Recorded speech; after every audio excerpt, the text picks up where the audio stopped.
हाँ गाइस, पिछले काफ़ी सारे वीडियोस में हमने बात किए थे कि आप अपना जो ऑफलाइन बिजनेस है उसको आप अगर ऑनलाइन के ऊपर में मूव करते हो तो आप एक अच्छा अर्निंग सोर्स जो है बना सकते हो और आप अपना बिजनेस का फ्यूचर को भी सिक्योर कर सकते हो, क्योंकि ऑनलाइन बिजनेस का जो ट्रेंडिंग है वो आगे भी बहुत ही अच्छा रहने वाला है। बट किसी भी वीडियो में हमने ये नहीं बताया था कि आप अपना जो ऑफलाइन बिजनेस है उसको आप अगर ऑनलाइन के ऊपर में शिफ्ट करते हो तो आपको क्या क्या प्रॉब्लम को जो है फेस करना पड़ेगा और किस तरीके से आपको सारा काम करना पड़ेगा, कितना रुपए का इन्वेस्टमेंट के साथ में आप ऑनलाइन के ऊपर में अपना बिजनेस को मूव कर सकते हो और आपको कैसे काम करना होगा उसके बारे में हमने किसी भी वीडियो में नहीं बताया था। इस वीडियो में हम फाइनली इन सारी चीज़ों को जो है कवर करने वाले हैं और अच्छे से मैं आपको क्लियर से बताऊंगा कि कैसे आप अपना जो ऑफलाइन बिजनेस है उसको ऑनलाइन के ऊपर में अच्छी तरीके से मूव कर सकते हो और जो भी सारा प्रॉब्लम है उसको कैसे सॉल्व कर सकते हो। तो गाइस, आपको अगर ये जो टॉपिक है ये अच्छा लगे तो मेक श्योर इस वीडियो को एंड तक देखते रहना और हाँ, चैनल पे नए आए हो तो चैनल को सब्सक्राइब करके ही जाना। तो चलिए स्टार्ट करते हैं इस इंटरेस्टिंग वीडियो को। गाइस, सबसे पहले मैं आपको बताना चाहूंगा कि मैं अपना जो ऑफलाइन बिजनेस है उसको काफी टाइम पहले ऑनलाइन के ऊपर में मूव कर चुका हूं और उसी एक्सपीरियंस को लेके मैं आपको इस वीडियो में सारा डिटेल जो है बताने वाला हूं।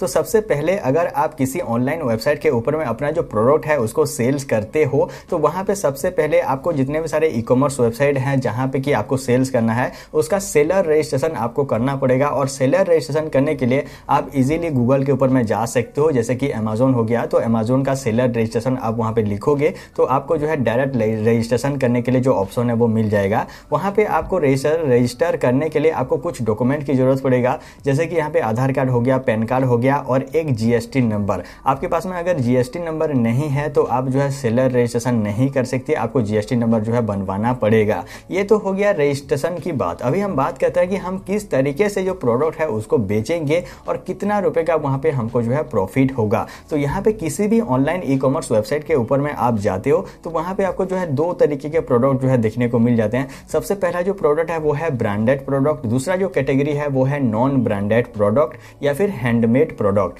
तो अगर हम बात करें ब्रांडेड प्रोडक्ट के बारे में तो जैसे कि यहाँ पे रियलमी हो गया, सैमसंग हो गया, बोट हो गया या फिर जितने भी सारे ऐसे ब्रांडेड कंपनियां होते हैं, इन ब्रांड का प्रोडक्ट को आपको अगर सेल्स करना है तो वहां पे आपको जो है ट्रेडमार्क रजिस्ट्रेशन करना पड़ेगा। अगर कोई भी ब्रांड का डीलरशिप लेते हो तो डीलरशिप लेने के साथ साथ आपको जो है कुछ एग्रीमेंट भी दिया जाता है और एग्रीमेंट के साथ साथ आपको जो है ब्रांड का ट्रेडमार्क भी दिया जाता है कि आप जो है ऑफिशियल तरीके से उस ब्रांड का जो प्रोडक्ट है उसको सेल्स कर रहे हो। अगर आप जो है ब्रांडेड प्रोडक्ट को सेल करना चाहते हो ऑनलाइन के ऊपर में तो आपको वो ट्रेडमार्क है उसको अपलोड करना पड़ेगा वेरिफिकेशन के लिए और तभी जाके आप जो ब्रांडेड प्रोडक्ट है उसको जो है अमेजोन या फिर फ्लिपकार्ट या फिर किसी भी वेबसाइट के ऊपर में सेल्स कर सकते हो। ये इसीलिए किया जा रहा है क्योंकि काफी सारे कॉपी प्रोडक्ट भी आते हैं और डुप्लीकेट काम भी यहाँ पे होता है। तो डुप्लीकेट काम ना हो, कॉपी प्रोडक्ट जो है वो कस्टमर को ना मिले, इसीलिए ट्रेडमार्क रजिस्ट्रेशन को वेरिफिकेशन करना जो है मैंडेटरी है। उसके अलावा आप अगर रैंडम प्रोडक्ट को बेचती हो या फिर ऐसा प्रोडक्ट है जो कि आप जो है खुद से मैन्युफैक्चर करते हो, हैंडमेड प्रोडक्ट है,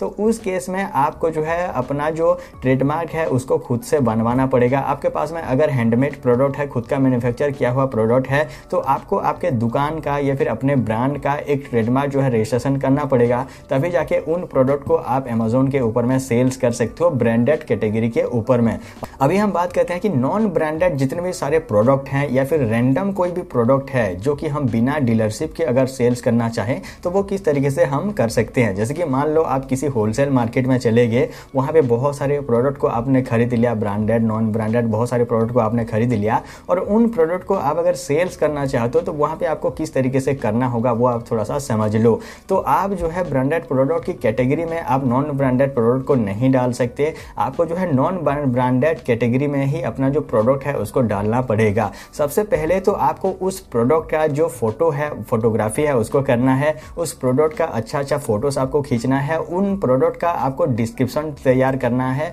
और अपने हिसाब से वहां पे आप अपना जो प्राइस है, अपना जो अमाउंट है उसको सिलेक्ट कर सकते हो और वहां पे आप अपलोड कर सकते हो और वहां पे इजीली वो भी सेल्स हो जाता है। बट यहाँ पे बात ये उठता है कि आप अगर नॉन ब्रांडेड कैटेगरी में अपना जो प्रोडक्ट है उसको सेल्स करते हो तो वहां पे आपको प्रमोशन वगैरह खुद से करना होगा। जैसे कि यहाँ पे ऑफर के टाइम पे आप अगर देखोगे तो ऑफर के टाइम पे जो है अमेजोन खुद से अपना जो ब्रांडेड प्रोडक्ट है उसको प्रमोट करता है, उसको हाईलाइट करता है और यहाँ पे नॉन ब्रांडेड प्रोडक्ट को आप अगर सेल करना चाहते हो तो उसको आपको खुद से प्रमोट करना पड़ेगा पैसा लगा के या फिर अलग अलग तरीके से आप वहाँ पे प्रोडक्ट को सेल्स कर सकते हो। तो यहाँ पे अगर कोई कस्टमर जो कि नॉन ब्रांडेड प्रोडक्ट को ढूंढना चाहता है या फिर सस्ते में कोई प्रोडक्ट को अगर खरीदना चाहता है तो उनको जो है नॉन ब्रांडेड प्रोडक्ट के ऊपर में अमेजोन जो है मूव कर देता है। जब आप देखोगे कि आपका जो प्रोडक्ट लिस्ट है वो नॉन ब्रांडेड कैटेगरी में है तो उस तरीके से जो कस्टमर वो भी यहाँ पे आते हैं। ब्रांडेड प्रोडक्ट जितना ज़्यादा सेल्स होते हैं ना, उसी तरीके से नॉन ब्रांडेड प्रोडक्ट भी बहुत ही अच्छा सेल्स होते हैं,